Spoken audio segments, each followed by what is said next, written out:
Bonsoir et bienvenue pour cette étude qui nous commençait, ça fait un bout de temps, dans cette lettre que Paul écrit à l'église d'Éphèse, le chapitre 6 et le verset 10 au verset 13. Au reste, fortifiez-vous dans le Seigneur et par sa force toute puissante. Revêtez-vous de toutes les armes de Dieu, afin de pouvoir tenir ferme contre les ruses du diable. Car nous n'avons pas à lutter contre la chair et le sang, mais contre les dominations, contre les autorités, contre les princes de ce monde de ténèbres, contre les esprits méchants dans les lieux célestes. C'est pourquoi prenez toutes les armes de Dieu afin de pouvoir résister dans les mauvais jours et tenir ferme après avoir tout surmonté. Que Dieu bénisse la lecture de sa parole, que Dieu bénisse ceux qui peuvent guetter nous de l'étranger et ceux qui sont connectés localement.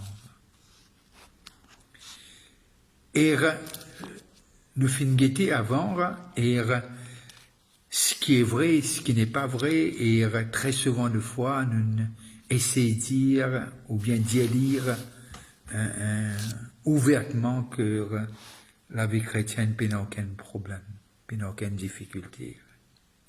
Et nous avons réalisé, quand nous lisons les épîtres, si pas qu'il n'y a aucune difficulté, on ne pense pas à les épîtres qui peuvent être écrits pour commencer.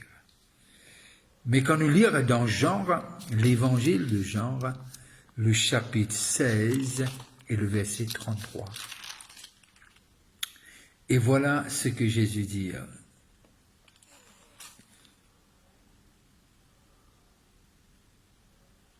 Laissez-nous prendre à partir du verset 22. Voici l'heure vient, et elle est déjà venue, où vous serez dispersés, chacun de son côté, et où vous me laisserez seul. Mais je ne suis pas seul, car le Père est avec moi. Et le verset 33.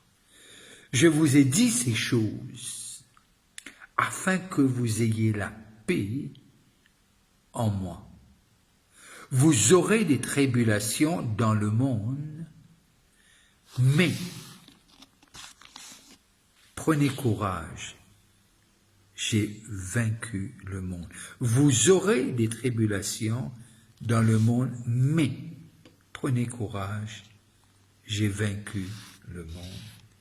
Et là, nous arrivons à comprendre que Jean, lorsqu'il écrit, il met les choses en perspective et il montre nous Jésus, quelque chose qui est fini à accomplir, que nous arrivons à comprendre lorsque maintenant arrête lui et je tout quitte lui, il est seul, et il dit jamais moi seul. Et j'aime ça, il dit car le Père est avec moi. Il dit jamais moi tout seul. Le Père est avec moi. Et puis il dit, il fait cette déclaration que je vous gagne en tribulation, je vous gagne en difficulté, mais prends courage. J'ai vaincu le monde. J'ai vaincu le monde. Le Saint-Esprit, c'est la puissance de Dieu dans l'Église. Nous sommes l'Église en nous.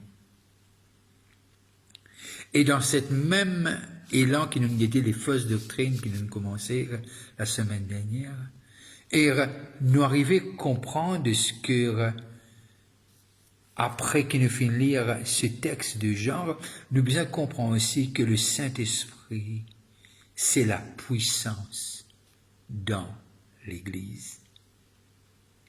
Et le Saint-Esprit, les papes honorent les choses, les papes honorent n'importe qui chose, les pour accepter sa parole. C'est ça que le Saint-Esprit peut honorer. Et nous arrivons à comprendre que la parole a été donnée par le Saint-Esprit. Et le Saint-Esprit il pour honorer ce qui est vrai. Il n'est pas pour honorer d'autres choses. Les choses que nous sommes capables de faire, si nous pas honorons la vérité, il n'est pas pour honorer nous. C'est la vérité, c'est ça les fausses doctrines. Ce qui est vrai, parfois c'est une nuance. Mais lorsque nous arrivons à analyser, lire, nous arrivons à comprendre ce qui c'est en dehors de la parole de Dieu.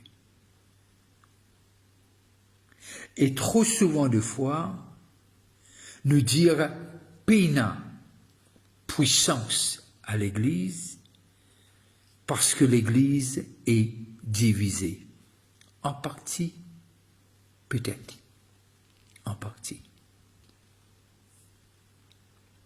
Mais simplement, quand nous lisons la parole, quand nous essayons de comprendre ce que Dieu il laisse nous par son Esprit Saint, nous arrivons à comprendre que la vérité, c'est ça, la puissance. La vérité vous rendra libre. La puissance de la vérité est extraordinaire. C'est quoi la vérité? C'est sa parole qui est la vérité. C'est la parole, les doctrines de Dieu. C'est ça qui est vrai.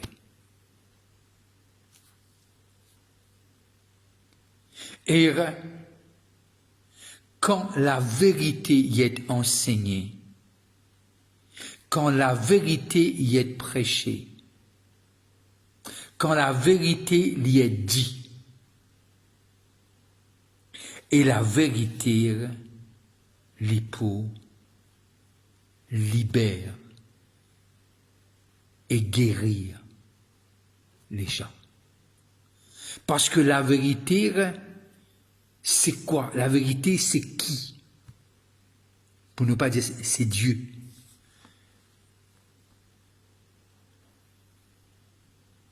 La vérité, c'est Dieu. Et il y a quelqu'un qui s'appelle William Garrison qui dit un avec Dieu, c'est la majorité. William Garrison qui dit un avec Dieu, c'est la majorité. Pardon. C'est la majorité. Un avec Dieu, c'est la majorité. N'ayez pas plus important dans cette sphère spirituelle qui est capable de faire nous avancer, progresser. Peine d'autres choses, ce n'est que la vérité. La vérité.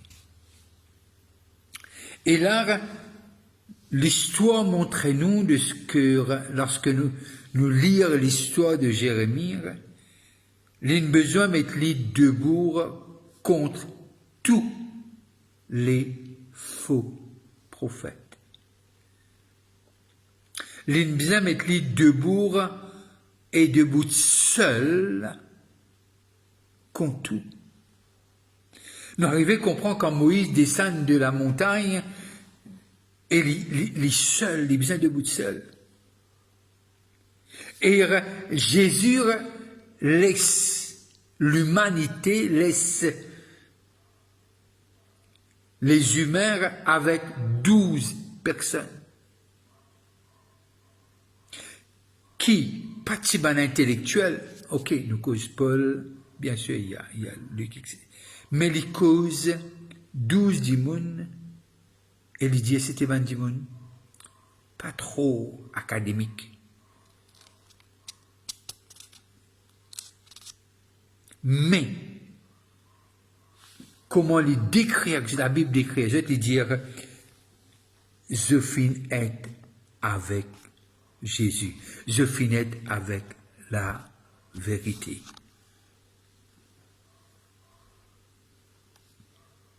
Et lorsque nous nous méditer la vie de Jésus, ce qui t'y fait les causes, comment les causer, ce qui t'y fait lire, même seul,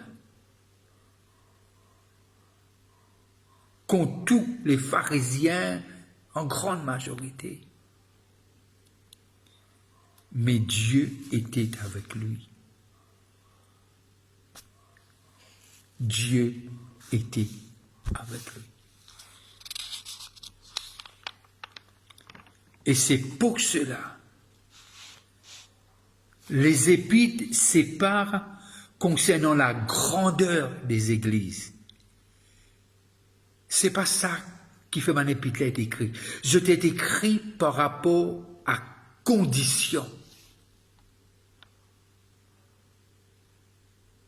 des églises. Quand nous lisons Apocalypse, nous arrivons lorsque les causes aux 7 églises, et non seulement les dévoilent cette lacune, mais ils aussi avertissent qu'ils ont besoin de faire pour capable et dans la restauration qui vient de la vérité, qui vient de Dieu de vérité. Et il est intéressant, lorsque nous lisons tout ban épître, nous vraiment conscients, c'est pas à une grandeur. C'est lettres pas finette écrit parce que l'Église, non, tout ban lettres finit d'écrire pour adresser les conditions et les choses dans l'Église. Et la plupart des lettres y écrivent et y adressent la pureté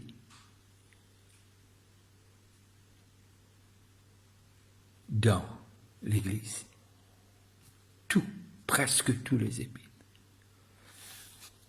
Quand nous lisons dans Galates, le chapitre 1er,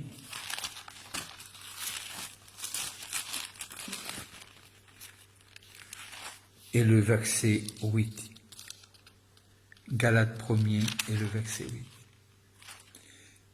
Mais quand nous-mêmes, quand un ange du ciel annoncerait un autre évangile que celui que nous vous avons prêché, qu'il soit anathème. Comment Paul est capable de dire comme ça? Paul connaît que tous ces lettres, tous ces écrits, c'était écrit par révélation, inspiration et est dicté par le Saint-Esprit pour faire cela. C'est pour cela qu'il est capable de causer avec une telle fermeté. Mais quand nous-mêmes, quand un ange du ciel annoncerait un autre évangile que celui que nous vous avons prêché, qu'il soit anathème.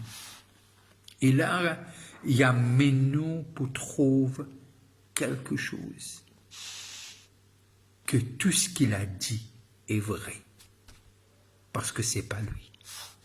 Il était simplement porte-parole de l'Esprit Saint pour écrire les lettres qu'il a écrites. Nous arrivons à comprendre dans l'histoire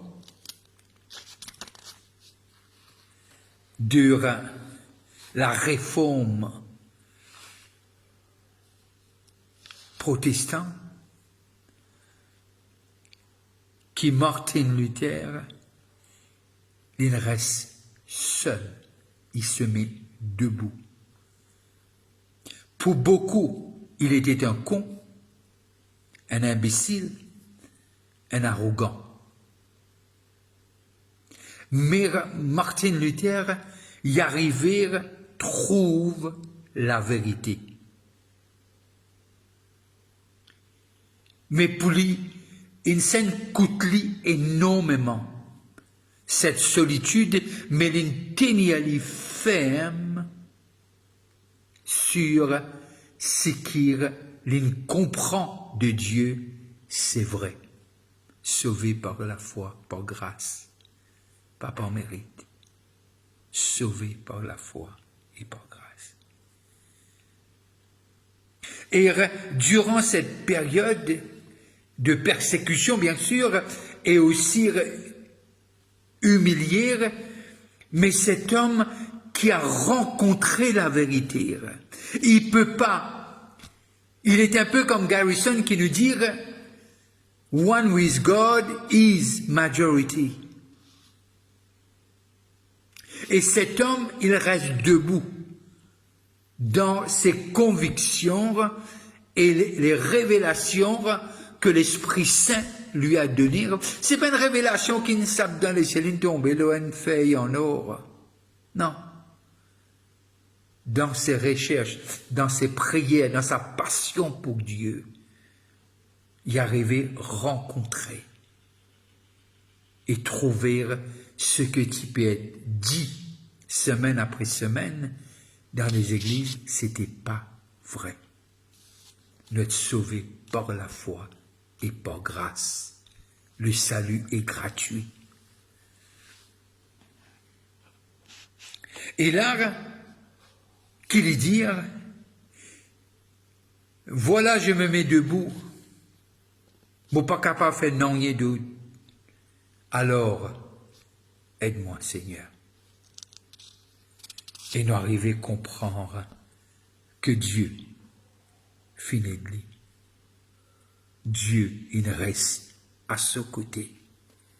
Et Dieu finit enseigne et montre-lui que ce qu'il a rencontré, cette révélation n'est pas de l'homme, mais c'est de Dieu qu'il a reçu. C'est pour cela, lorsque nous lisons, lorsque Paul, à l'église d'Éphèse, lui dit « Au reste, fortifiez-vous ». Le verset 10 du chapitre 6, « Fortifiez-vous dans le Seigneur et par sa force toute puissante ». C'est cette force qui nous a apporté qui n'amène nous, c'est cette force, cette puissance qui n'amène nous pour arriver à rencontrer la vérité. Personne ne peut venir à Dieu, ce n'est que par l'Esprit de Dieu. Et il dit nous, fortifiez-nous par sa force toute puissante. Fortifiez-nous dans la vérité. Fortifiez-nous en Dieu. Et puis, le verset 13, à la fin, il dit « Et tenir ferme, après avoir tout surmonté. » Vous pensez nous tenir piatan, après nous bonnes épreuves, après nous bonnes chutes, après nous bonnes difficultés, après bonnes blessures, après qui nous mettent nous debout, après qui nous restaurer, après qui nous fait ce que Dieu appelle nous pour faire. Vous pensez nous tenir piatan. Et même lorsque nous tenons bon et fidèle serviteur, ce sera que grâce. C'est parce qu'à cause de lui, il nous a aidés. Il nous a purifiés, il nous a préparés. Et dans le moment le plus bas, il nous a élevés. Et à la fin, vous pensez, lorsqu'il dit bon et fidèle serviteur, même si nous recevons n'importe qui a été couronne, vous pensez nous pour mettre à sur les pieds et nous dire, c'est toi et à cause de toi qu'on a pu arriver jusqu'à la fin. Et Dieu va le faire. Et Jésus dit quelque chose, pas haine qui donne de moi pour être perdu. S'il y en a 99, je ne parlerai de cette haine-là. Parce qu'en ce qui concernant Dieu, tout le monde sont importants. Et Dieu veut que tout le monde soit sauvé. Et ça fait par grâce et par son intervention. Restez bénis là où vous êtes et c'est que vous êtes spécial. Peu importe. Faut pas qu'on ait qui cyclone dans lequel vous pouvez passer, qui difficulté vous pouvez surmonter, qui condition, qui est la situation familiale ou professionnelle, ou bien financier, ou dans les corps, la maladie ou quoi. Mais c'est ce que Dieu a dit est vrai. Et lui dire à ma malade, tu t'appelles ben ancien, et qui ben ancien prier, et les malades seront guéris. Alors, passez une très bonne fin de soirée, et n'arrêtez pas de prier pour le pays, et surtout, n'arrêtez pas de vous assembler chaque dimanche, et quand l'église se rencontre, n'abandonnez pas vos assemblées. Que Dieu vous bénisse. Si vous passez à table, bon appétit. Et n'oubliez pas, jeudi on se rencontre à 7h et dimanche, c'est notre culte d'adoration à 10h. Que Dieu vous bénisse. Passez une très bonne fin de soirée. Bye bye et restez connectés.